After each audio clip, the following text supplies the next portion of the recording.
दवा का एक कैप्सूल एक बेलन के आकार का है जिसके दोनों सिरों पर एक एक अर्धगोले लगे हुए हैं। पूरे कैप्सूल की लंबाई 14 mm है और उसका व्यास 10 mm है। इसका पृष्ठीय क्षेत्रफल ज्ञात कीजिए।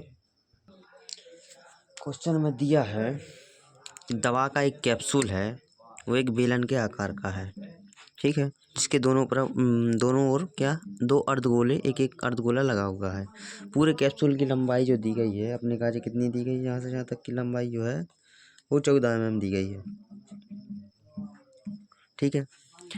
अब दिया गया है व्यास। व्यास तो पूरा होता है, इसका भी व्यास वही रहेगा, इसका भी वही रहेगा, इसका भी वही रहेगा 5 mm, इसका रहेगा इसका भी 5 mm, ठीक है। अब इसकी त्रिज्या ज्ञात करेंगे तो डी बराबर क्या होता है, व्यास। व्यास डी बराबर क्या होगा, दवा का कैप्सूल, ठीक है। डी बराबर दिया गया है 5 mm। यदि आर बराबर ज्ञात करेंगे तो 5/2 हो जाएगा। त्रिज्या आर बराबर तो मतलब बेलन की त्रिज्या और दो अर्धगोलों की त्रिज्या 5 mm आ जाएगी, ठीक है, 5/2 mm, ठीक है। अब कैप्सूल की कुल लंबाई ज्ञात करना है अपने काजे। कैप्सूल की कुल लंबाई, कैप्सूल की कुल लंबाई ज्ञात करेंगे तो क्या होगा, बराबर में बेलन ये भाग, बेलन के भाग, बेलनाकार जो भाग है बेलनाकार भाग की लंबाई प्लस एल, ठीक है, एल हो जाएगा प्लस दो अर्धगोले हैं, अर्धगोलीय त्रिज्या या व्यास, त्रिज्या अर्थात व्यास भी बोल सकते हैं इसके लाने अपन।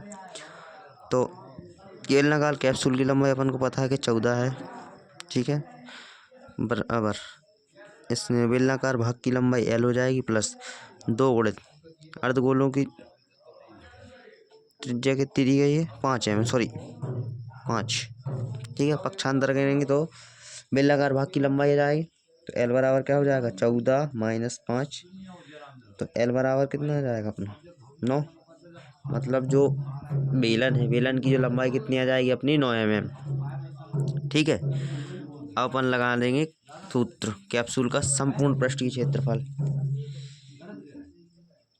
कैप्सूल का संपूर्ण पृष्ठीय क्षेत्रफल क्या हो जाएगा अपना, बराबर बेलन का वक्र पृष्ठीय क्षेत्रफल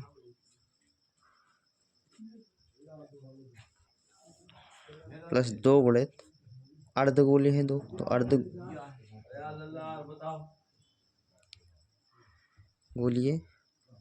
भाग का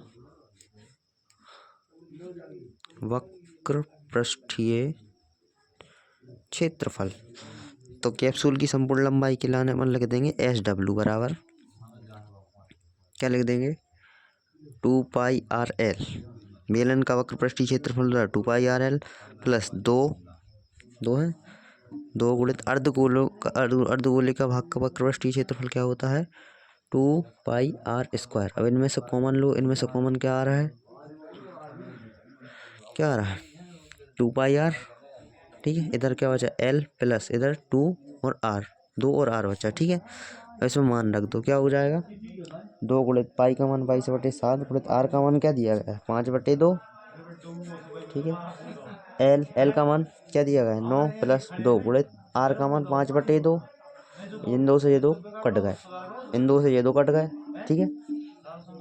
22 गुणित कितने हो जाएंगे 22 गुणित 5/7 कोष्टक में क्या हो जाएगा 9 5 14, 7 एकम 7, 7 दूनी 14, 22 पंजे 110 गुणित 2 का 0 में 2 दूनी 2 एकम 2 एकम 220 mm²।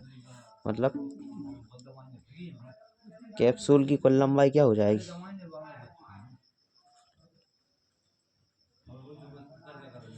220 mm, ठीक है।